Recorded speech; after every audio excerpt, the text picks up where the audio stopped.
तो एक सवाल जो बहुत सारे ई कॉमर्स सेलर का रहता है कि सेल के दौरान तो उनको अच्छी सेल आती है, लेकिन सेल के बाद जो है वो ऑर्डर्स बहुत ड्रॉप हो जाते हैं। तो आज की वीडियो में हम लोग इसके पीछे के रीजंस फाइंड आउट करेंगे, प्लस हम लोग देखेंगे कि हम ऐसा क्या करें जिससे सेल के बाद भी, बिना सेल के भी सेल जैसे ऑर्डर्स हम लेके आ सकें, या एटलीस्ट हम कोशिश कर सकें कि इतने ऑर्डर्स हमारे आएंगे, या ड्रॉप हो तो 10 से 20% ही ड्रॉप हो। So welcome to Rishi commerce, I am Rishi. तीनों मार्केट प्लेस की बात करूंगा, अमेजॉन, फ्लिपकार्ट, मीशो।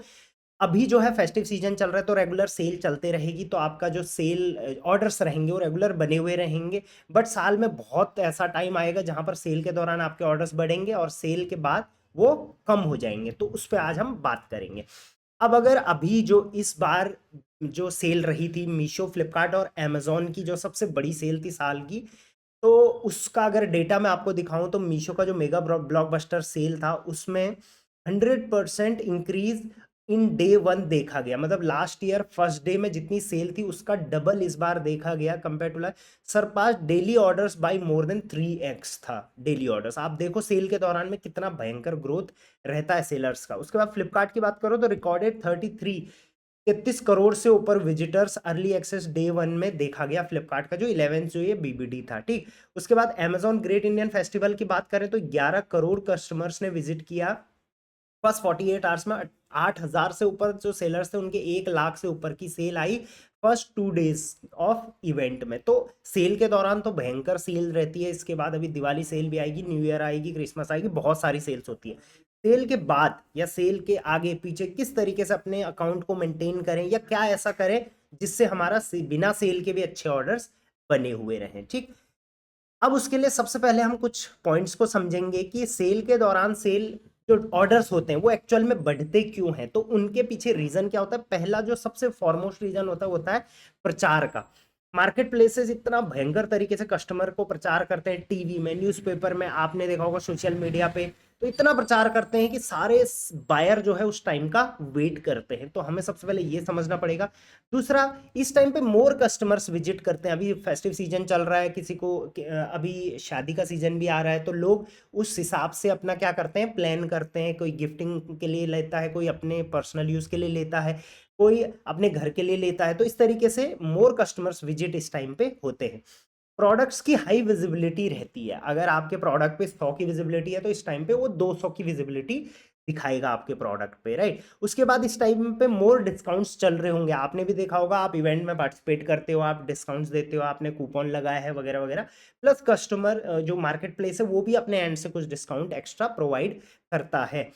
सो ये 4 मेजर रीजन है कि सेल के टाइम पे हमारे सब ज्यादा ऑर्डर्स क्यों होते हैं, राइट। आप मुझे एक बार कमेंट करके बताओ कि आपके इस सेल में, जो अभी बहुत बड़ी सेल गई थी, या जनरली सेल के दौरान में आपकी सेल जो है वो कितने परसेंट ग्रोथ होती है, राइट। उससे मेरा आइडिया एक काफी अच्छा लग जाएगा। अब हमें कारण तो समझ लिए।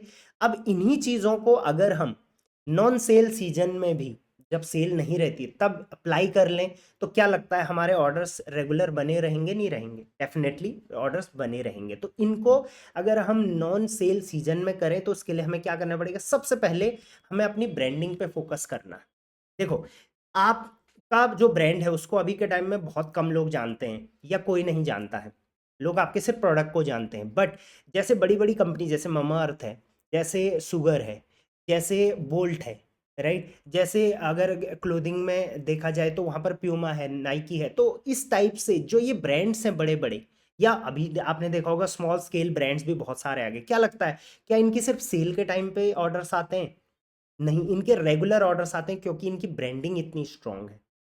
इन्होंने ब्रांड बना रखा है, इन्होंने हर जगह अपने ब्रांड को प्रेजेंट कर रखा है, इन्होंने अपनी कैटेगरी में एक स्ट्रांग ब्रांड बना रखा है। अब सेल के दौरान तो बहुत सारे कस्टमर आएंगे, लेकिन नॉन सेल में भी करोड़ों कस्टमर आके शॉपिंग कर रहे होते हैं। तो उनको भी तो कोई ना कोई प्रोडक्ट चाहिए आपकी कैटेगरी में, क्यों ना वो आप ही के प्रोडक्ट को खरीदें, राइट। तो इस वजह से सबसे पहला काम आपने करना है आज के बाद अपने प्रोडक्ट की ब्रांडिंग। मतलब आप अपनी कैटेगरी में अपना ब्रांड को इतना स्ट्रांग बना दो कि लोग अगर आपकी कैटेगरी में शॉप करने आए, किसी भी टाइम आए, तो वो आपके ब्रांड को प्रायोरिटी जरूर दें, ठीक। दूसरा काम, मैंने ब्रांड बिल्डिंग पे बुक भी लिखी हुई है, तो वो आपको अमेज़न पे मिल जाएगी, आप जाके चेकआउट कर सकते हैं। ई कॉमर्स ब्रांड बिल्डिंग करके बाय ऋषि कंडारी आप लिखोगे नाम मेरा, आपको मिल जाएगी। उसमें मैंने स्टेप बाय स्टेप समझाया है, डिटेल में नहीं है, स्टेप बाय स्टेप है, ताकि जल्दी खत्म हो जाए बुक, राइट।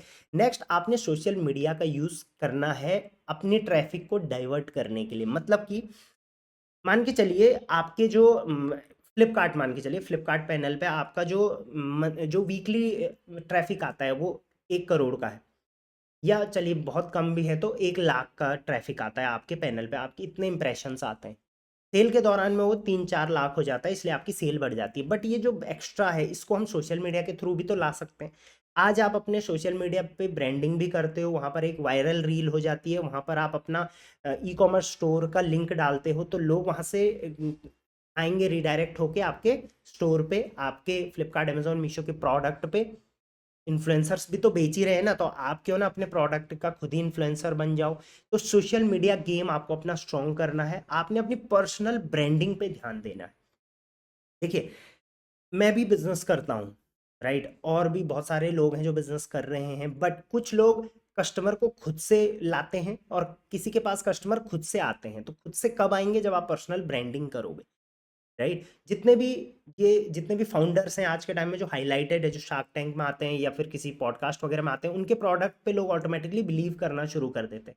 आप क्यों अपने प्रोडक्ट के पीछे रहते हो? आप अपने प्रोडक्ट के सबसे आगे रहो, अपने ब्रांड के सबसे आगे रहो, अपना पर्सनल ब्रांड स्टैब्लिश करो, सोशल मीडिया पे जाओ, वहां पर जो भी प्रोडक्ट आप बेचते हो, मान के चलिए मुझे किसी ने बोला था, सब मैं शूज़ बेचता हूँ, जूते, आप जो भी बेचते हो आप बताओ कि जूते किस टाइप के लेने चाहिए, किस टाइप के जूते कंफर्ट होते हैं, किस टाइप से अलग अलग टाइप से लेसेस बांध सकते हैं, अलग अलग कलर्स के कौन कौन से होता है, अलग अलग टाइप्स के कंफर्ट, फिर जूते से रिलेटेड वीडियोस आपने बनाई, राइट। ऐसे आप ट्रैफिक लेके आओगे, और जो ये प्रचार का ऑप्शन है इसको आप ऐसे काउंटर करोगे। तीसरा, आप ऑफलाइन एडवर्टीजमेंट पर भी ध्यान दोगे, इससे आपकी ब्रांडिंग बहुत स्ट्रांग होगी।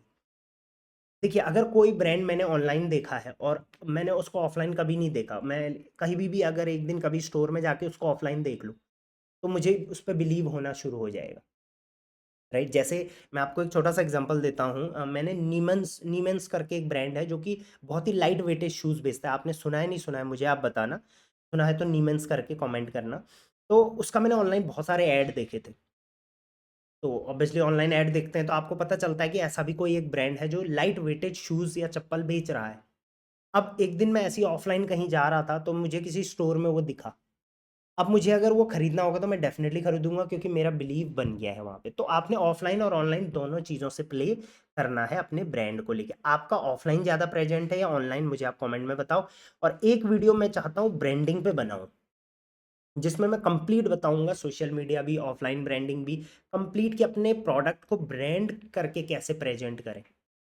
वहाँ पर मैं पॉइंट वाइज चीज़ें और डिटेल में वीडियो बनाऊंगा। अगर आपको वीडियो चाहिए तो कमेंट करो ब्रांडिंग, मुझे कम से कम 50 कमेंट चाहिए ब्रांडिंग के, अलग अलग आईडी से, एक ही बंदा मत करें, तब जाकर मैं एक स्ट्रॉन्ग वीडियो इस पर बनाऊंगा। बहुत स्पेशल वीडियो रहने वाली है। Next, new product launch. देखिए, इस टाइम पे आपकी हाई विजिबिलिटी रहती है सेल के दौरान पे, तो वो आप कैसे अचीव कर सकते हो? रेगुलर बेसिस पे जब आप न्यू प्रोडक्ट लॉन्च करोगे, जब आपकी नई लिस्टिंग होती है तो मार्केट प्लेस उसको एक्स्ट्रा विजिबिलिटी देता है।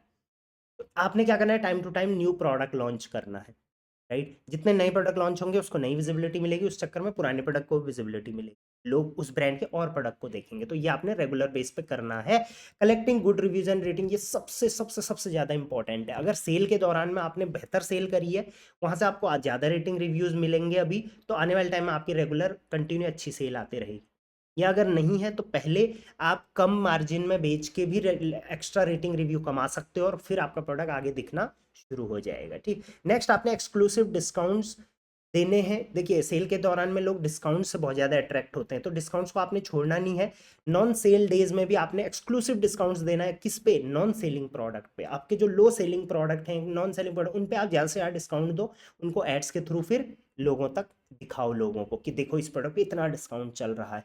इससे लोग अट्रैक्ट होंगे और आपके ब्रांड पर आएंगे। लो सेलिंग पे देना, हाई सेलिंग पे मत देना, वहाँ पे मार्जिन अच्छा कमा सकते हो आप।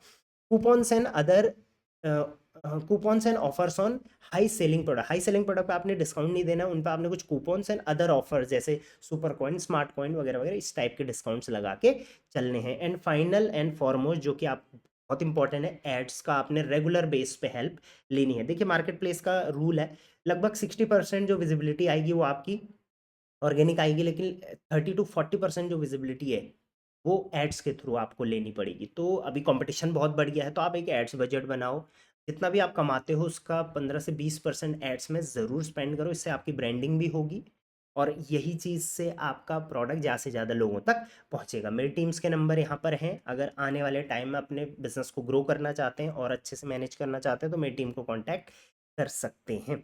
ये वीडियो कोई भी ऐसा कोई बड़ा टॉपिक नहीं था, बट मुझे ये कंप्लेन अभी बहुत ज़्यादा आ रही थी, सर सेल के बाद ऑर्डर्स कम हो गए हैं वगैरह वगैरह। तो ये चीज़ें हैं जिनसे आप सेल के बाद भी ऑर्डर्स रेगुलर मेंटेन कर सकते हो।